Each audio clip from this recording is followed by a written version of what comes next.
നമ്മുടെ ലോകം ഇന്നേ കാണുന്ന രൂപത്തിലായത് എങ്ങനെയാണെന്ന് എപ്പോഴെങ്കിലും ചിന്തിച്ചിട്ടുണ്ടോ?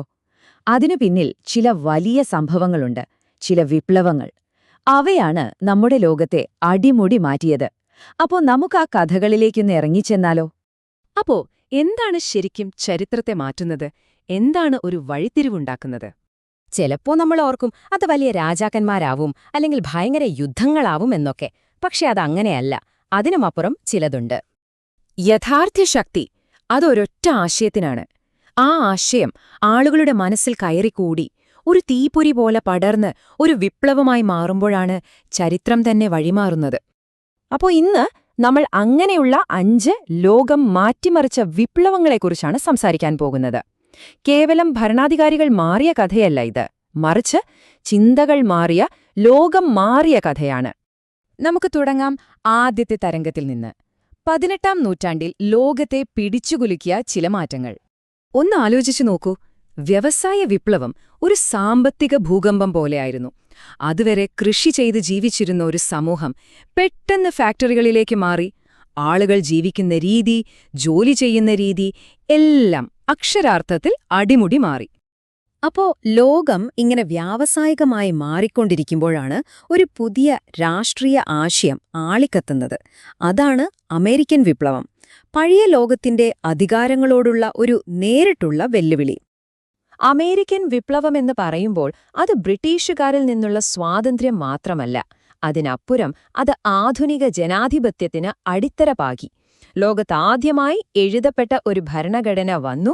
ചുരുക്കത്തിൽ ജനങ്ങൾക്ക് സ്വയം ഭരിക്കാം എന്നതിന്റെ ഒരു പുതിയ മാതൃക തന്നെ ലോകത്തിനു മുന്നിൽ തുറന്നുവെച്ചു. അമേരിക്കയിൽ കൊളുത്തിയ ആ സ്വാതന്ത്ര്യത്തിന്റെ തീപ്പൊരി അവിടെ തന്നെ നിന്നില്ല. അത് അറ്റ്ലാന്റിക് കടന്നു, നേരെ ഫ്രാൻസിലേക്കെത്തി. അവിടെയും ആളിക്കത്താൻ തുടങ്ങി. സ്വാതന്ത്ര്യം, സമത്വം, സാഹോദര്യം, ഈ 3 വാക്കുകൾ വെറുമൊരു മുദ്രാവാക്യമായിരുന്നില്ല. ഫ്രഞ്ച് വിപ്ലവത്തിന്റെ ആത്മാവായിരുന്നു അത്. രാജഭരണത്തിനെതിരായ ആ വലിയ മുന്നേറ്റത്തിന് ഊർജം നൽകിയ ഇന്ധനം. ഒരു പുതിയ ലോകം സാധ്യമാണ് എന്ന വാഗ്ദാനം കൂടിയായിരുന്നു അത്.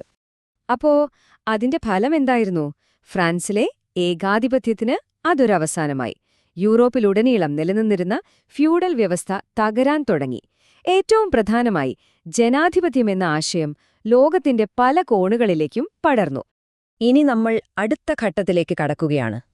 ഇത് വേറൊരു തരം വിപ്ലവമാണ്. ഒരു പുതിയ പ്രത്യയശാസ്ത്രം തന്നെ ഇവിടെ ഉദയം ചെയ്യുകയാണ്. ഈ ടൈം ലൈൻ നോക്കൂ. അമേരിക്കൻ, ഫ്രഞ്ച് വിപ്ലവങ്ങൾ നടന്ന് ഒരു നൂറ്റാണ്ടിലധികം കഴിഞ്ഞാണ് റഷ്യൻ, ചൈനീസ് വിപ്ലവങ്ങൾ വരുന്നത്. ഈ സമയത്തിന്റെ വ്യത്യാസം തന്നെ സൂചിപ്പിക്കുന്നത് അവയുടെ ലക്ഷ്യങ്ങൾ എത്ര വ്യത്യസ്തമായിരുന്നു എന്നാണ്. അപ്പോ എന്തായിരുന്നു ഈ പുതിയ ആശയം? സോഷ്യലിസ്റ്റ് വിപ്ലവം. അതായത് രാജാക്കന്മാരുടെയും മുതലാളിമാരുടെയും ഭരണം അവസാനിപ്പിക്കണം, എന്നിട്ട് തൊഴിലാളികളുടെ നിയന്ത്രണത്തിലുള്ള ഒരു രാഷ്ട്രം സ്ഥാപിക്കണം. ഇതാണിവരുടെ പ്രധാന ലക്ഷ്യം. റഷ്യയിൽ സംഭവിച്ചത് ഇതാണ്. ആദ്യം സാർ ചക്രവർത്തിയെ അധികാരത്തിൽ നിന്ന് താഴെയിറക്കി. ആ ശൂന്യതയിലേക്ക് ലെനിൻ എന്ന നേതാവ് ഉയർന്നുവന്നു. പിന്നാലെ സോവിയറ്റ് യൂണിയൻ രൂപീകരിക്കപ്പെട്ടു. അതോടെ ലോകത്തിലെ ആദ്യത്തെ സോഷ്യലിസ്റ്റ് രാജ്യം നിലവിൽ വന്നു. ചരിത്രത്തിൽ ആദ്യമായിട്ടായിരുന്നു ഇങ്ങനെയൊന്ന് സംഭവിക്കുന്നത്. റഷ്യയിൽ ഉയർന്ന ഈ ആശയം ഒരു കൊടുങ്കാറ്റുപോലെ മറ്റൊരു വലിയ രാജ്യത്തേക്കും പടർന്നു. അതേ വഴി പിന്തുടരാൻ ചൈനയെയും അത് പ്രേരിപ്പിച്ചു. ചൈനയുടെ ലക്ഷ്യങ്ങൾ വളരെ വ്യക്തമായിരുന്നു. 1. വിദേശ ശക്തികളുടെ ആധിപത്യം അവസാനിപ്പിക്കണം. 2. സാധാരണക്കാരെ ചൂഷണം ചെയ്യുന്ന ഭൂപ്രഭുത്വം ഇല്ലാതാക്കണം. കർഷകർക്കും തൊഴിലാളികൾക്കും അധികാരം നൽകണം.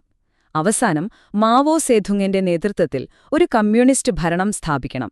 അതായിരുന്നു അവരുടെ പ്ലാൻ. ശരി, നമ്മളിപ്പോ 5 വിപ്ലവങ്ങളിലൂടെയും കടന്നുപോയി.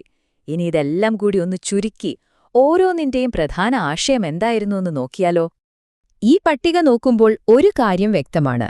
അമേരിക്കൻ, ഫ്രഞ്ച് വിപ്ലവങ്ങൾ സ്വാതന്ത്ര്യത്തിനും ജനാധിപത്യത്തിനും വേണ്ടിയായിരുന്നു.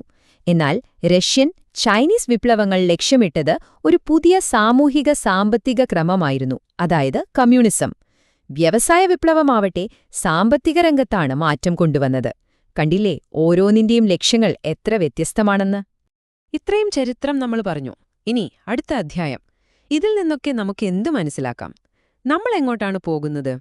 അപ്പോ ജനാധിപത്യം മുതൽ കമ്മ്യൂണിസം വരെ നമ്മൾ കണ്ടു.